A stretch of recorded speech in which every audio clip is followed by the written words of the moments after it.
Hinihintala na ng International Criminal Court o ICC ang tatlong hukom na itinalaga upang bumuo ng trial chamber at humawak sa kasong crimes against humanity ni dating Pangulong Rodrigo Duterte. Kabilang dito sina French Judge Nicolas Guiu, British Judge Joanna Corner at Korean Judge Ki-bong Paek. Ayon sa ICC, ang tatlong itinalagang hukom ay may mataas na moral, impartiality at integrity na may kwalifikasyon sa kani-kanilang estado. Dagdag pa rito, lahat ay may malawak na karanasan kaugnay sa kaso at itinalaga batay sa kanilang napatunayang kakayahan sa criminal law and procedure na may kaugnayan sa larangan ng international law, kabilang ang international humanitarian law at human rights law. Kasunod nito, magtatalaga ng status conference ang mga hukom upang makapagtakda ng mga susunod na hakbang at petsa kung kailan sisimulan ang opisyal na paglilitis. Samantala, isinusulong ng mga grupo ng mga dating loyalista ang posibleng tambalan ni na Vice President Sara Duterte at dating Ilocos Sur Governor Chavit Singson para sa 2028 elections. Tunghayan ang ulat na ito. Nagpahayag ang grupo na dating mga loyalista na nagkaisa silang suportahan si Vice President Sara Duterte matapos nitong ihayag ang planong tumakbo bilang Pangulo sa 2028. Para tayo ay magkaisa at tumindig at manindigan, ipanalo natin ang kinabukasan ng ating bansa. Dito ay ginit ng grupo na mahalaga ang pagkakaroon ng katuwang sa pamumuno, na sa kanilang pananaw, si Chavit Singson ay may kakayahan at karanasan para maging kaagapay bilang vice-presidente. Gayunpaman, aminado ang grupo na wala pang formal na pag-uusap kay Singson hinggil sa nasabing endorsement. Matatandaang nauna nang sinabi ni VP Sara na mayroon na siyang napiling running mate, ngunit hindi pa ito sinasa publiko.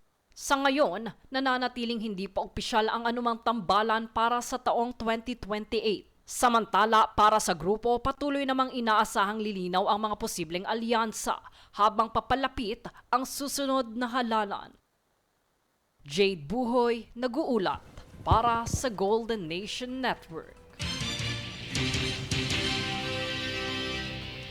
Sa ibang balita, aminado si Senator Panfilo Ping Lacson na kulang pa sa pirma ang partial report sa Senado kaugnay ng kontrobersyal na flood control projects. 6 pa lamang ang lumagda sa 3 para may hain ito at maisulong sa plenaryo. Dahil dito, plano ni Lacson na ilahad ang findings sa pamamagitan ng privilege speech upang maipresenta pa rin ang mga detalye ng investigasyon. Kapag naiharap, maaari itong i-refer sa Department of Justice o DOJ at Office of the Ombudsman para sa posibleng pagsisampa ng kaso, habang nananatiling usapin ang kakulangan ng suporta mula sa ilang senador na may kaugnayan sa issue.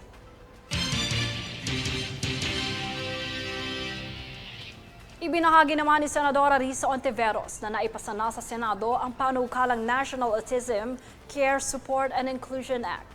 Ayon sa Senador, layunin ng panukala na palakasin ang early diagnosis, healthcare services at inclusive education para sa persons with autism. Dagdag pa niya, inaasahang mapapalawak din ang health coverage ng suporta para sa caregivers at healthcare workers. Sa ngayon, hinihintay pa ang bersyon ng panukala sa Kamara upang tuluyan itong maging batas. Sa iba pang balita, nananawagan si Senador Erwin Tulfo na madaliin ang pagrepaso sa oil deregulation law dahil sa pagpatuloy na pagtaas ng presyo ng langis. Ayon sa kanya, limitado ang kakayahan ng pamahalaan na kontrolin ang presyo dahil sa umairal na batas. Suportado niya ang panukalang Senate Bill No. 641 na naglalayong palakasin ang transparency sa presyo at kita ng mga oil companies. Iginiit ng senador na mahalagang malaman ng publiko ang tunay na halaga at tubo sa bawat litro ng petrolyo upang matiyak ang patas na presyo. Kwenestyon naman ni Senador Risa Ontiveros ang inutos ng refund ng Energy Regulatory Commission laban sa Meralco na nagkakahalaga ng 14.17 billion pesos. Ayon sa senador, bahagi lamang ito ng mas naunang refund at malayo pa sa sinasabing kabuoang overcollection na tinatayang umaabot sa 100 billion pesos. Nananawagan siya ng mas malalim na pagsusuri sa singil ng kumpanya at agarang pagbabalik ng sobrang bayad ng mga consumer. Iginiit din niya na dapat unahin ang pagwawasto sa singil bago magpatupad ng anumang dagdag sa presyo ng kuryente. Samantala, nagprotesta ang Gabriela Women's Party at iba pang grupo sa harap ng Department of Finance laban sa pagpapatuloy ng VAT sa langis at pangunahing bilihin. Iginiit ng mga nagpoprotesta na dagdag pasanin umano sa mamamayan ng buwis, lalo na sa gitna ng pagtaas ng presyo ng mga bilihin.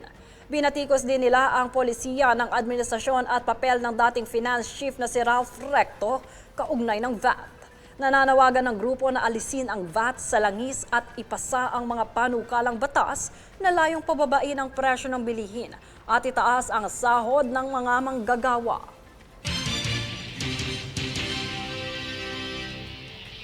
Sa kabilang banda, kinilala ang Entalula Beach sa El Nido, Palawan bilang best beach in the world ngayong taon. Matapos ang higit 1,000 boto sa travel industry professional sa buong mundo. Inilarawan ito bilang Palawan's overlooked slice of heaven dahil sa majestic cliff, malinaw na tubig at malambot at puting buhangin na anilay isa sa mga pinakamagandang tanawin sa rehiyon at sa buong mundo.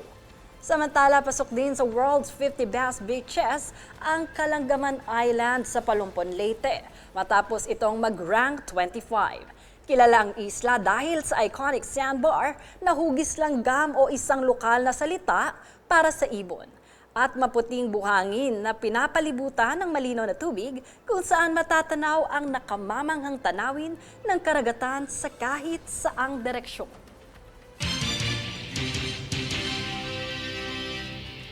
At narito ang recap ng mga nagbabagang balita ngayon.